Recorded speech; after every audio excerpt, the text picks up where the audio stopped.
Last week, I said that I would be reporting back over how my book is going. I talked about how I had been prevaricating writing it for so long and how I just wanted to get back into it and see what happened. So, a week later, how much writing did I actually get done? Um, this is going to sound like a political answer. It really depends what you define as writing. Um, I didn't get all that much typing done. Um, I did. I did start typing though. I really did start, and I did do some, which is more than I had done for this month up until then. Um, but the problem was, upon actually going back to my manuscript, I was confronted with the reason I had been prevaricating and putting it off like I had been. Which was the fact that I could tell it wasn't working. Just the prose style I was going for, the way I was writing it. There are no story problems. It's just the way that I'm actually writing it. I'm becoming way too obsessed with details. I'm zooming in far too much. I'm not really telling the story properly. For a long time, I've just been sort of writing the story as though it's happening kind of in real time and I'm just following my character around and writing down everything he does and everywhere he goes. And that doesn't really work. It's it's not really a book yet. It doesn't read like a book because like in order to be a good writer you have to be a good reader. You have to be able to read your own writing as though you're not the writer. Reading it back as I was writing it actually, I could tell this isn't pacey enough. It doesn't really have the drive. The story isn't progressing because I am just staying with this character in one continuous take without cuts, to use a film analogy. That doesn't make her a good story, or at least it could, but it's not the appropriate device for this story. So I took a step back and I thought, okay, what's the problem here? And I think the problem is I have been trying to follow the rule of show don't tell too closely. Show don't tell is a common topic of conversation amongst writers. Should you show everything that happens and let the reader infer it for themselves, or should you just sometimes actually just tell them things? Even if it doesn't happen in the scene, should you just exposit a bunch of information? I think I was trying to follow that too closely. That if I just stick with this character, like I'm behind the camera and I'm just following them around like it's a fly on the wall documentary, that eventually I will have a book. Not how it works, it turns out.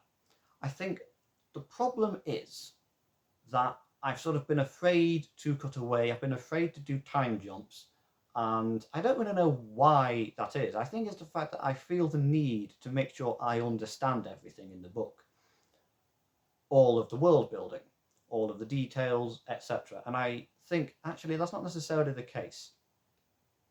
I don't think I need to necessarily show that I have a perfect understanding of it all, just as long as everything that is shown is consistent. That's not the same thing. So, having been thinking about it, I thought, is this the right way of doing it? And I sort of went into a communion with myself and I talked to the muse and I spent a bit of time in the ether. And the idea I came up with, which is not something I have yet tested, over the next week as I'm writing, I'm going to test this then to see if it works or not. But the idea I've been playing with in my mind is that instead of showing and instead of telling, there's actually a third thing. It's not a third method, it's not a third way of writing, but I think showing and telling, they are ways of thinking about your story and ways of explaining your own writing process to yourself so that you know what it is you're doing. It's more of a creative framework that you can draw upon. And I think that there's actually a third option in there. You don't have to show everything, and nor do you have to explain everything to the reader. I think that instead of doing either of those things, or rather, actually, I think you can combine those things. I think instead of showing or telling, you should explain. Now, this may seem obvious.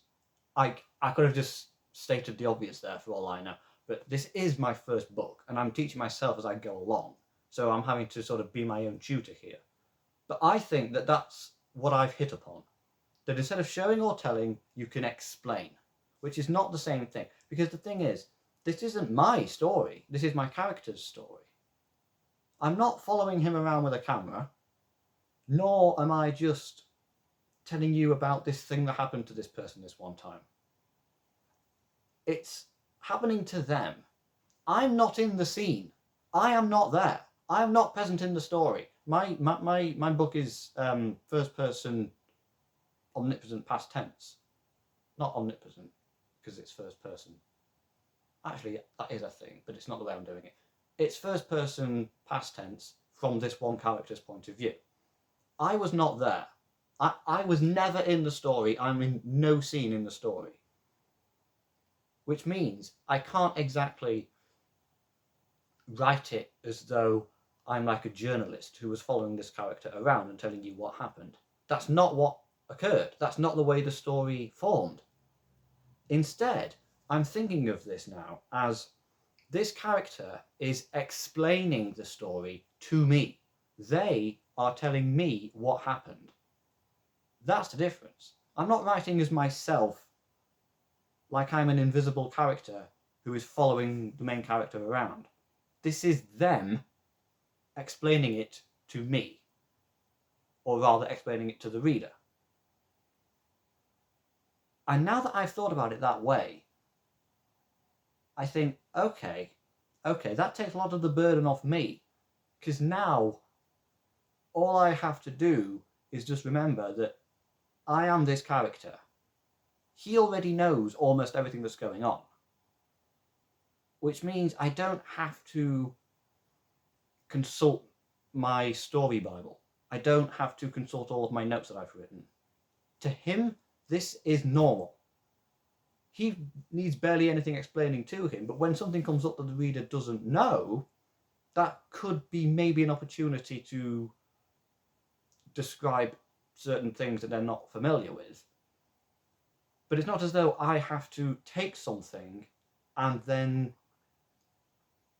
translate it for the reader or tell them everything about it. I think that's what I need to do. I need to remember, I'm not me in this story. I am this character. And I have to just remember that this character is aware of almost everything and wouldn't feel the need to describe everything, because to him, this is just his everyday world. I think that's what I've got to do. For example, the actual scene itself that I was thinking all of this about, the scene that I was really struggling to write last time is, and it's the most mundane thing. It's not the beginning of the story. This is not how the story begins. It was this character's morning. It was him just waking up in the morning and just doing things in the morning and just like what happened and stuff. Which is not how the story begins. I personally don't think that's a very interesting way to start a story. I don't think it has a very interesting beginning. Yeah, I've got to change that beginning, but I'm just going to let the first chapter be what it is because I can go back to it. I'm just going to ignore it for now. Just put it in the vault. Just leave it for now. But this is after some time has already passed in the story, once we're sort of into it. And I just could not see the wood for the trees because I was thinking about absolutely everything and I was trying to explain everything. I thought, wait, no, hang on. This story isn't about me. This is about this character. He doesn't need to explain the layout of the house. You know, he doesn't need to explain any of that stuff. Maybe I ought to just see what happens if I don't have to fill in every single gap, if I don't have to provide an explanation for absolutely everything. I think that might be the way forward, of finally getting past this block I've got, because it's not writer's block, but it's something, and I think it might be that I need to write it partly as though the reader already knows all this stuff, which they don't, but I think that's probably going to help if maybe I just forget about them for a bit and just think it's just between me and this character, and they're telling me the story from their point of view. And from their point of view, almost nothing needs explaining or describing. Certain things that are plot relevant do. How does a room feel? You know, things that are of significance, that sort of thing. Interesting thoughts that they have about stuff that might reveal something about them and the world they inhabit. But I don't think I need to be writing it as though I am still figuring it out. I don't need to do that. This is not a story of the location, it's a story of the character, and I have to remember that. So that's what I'm going to try. That's going to be my experiment for this next week. I think it's good to experiment as you go along, find out what works and stick with it, find out what doesn't work and do something else. But hopefully, now that I've done that, if I can just get past this obsession with having to make sure I know absolutely everything, I don't need to know everything. I just need to know what happens and just not contradict myself, and to just have a fairly good idea. Forget about the details and just think about what this person is doing. I think that's what I need to do. I don't know if I'll be talking about that next week. I may be talking about a different topic, or this other topic I want to talk about, I might change my mind and not talk about it at all. But that's what I'm going to do, since I am now apparently doing these writing videos every Friday. And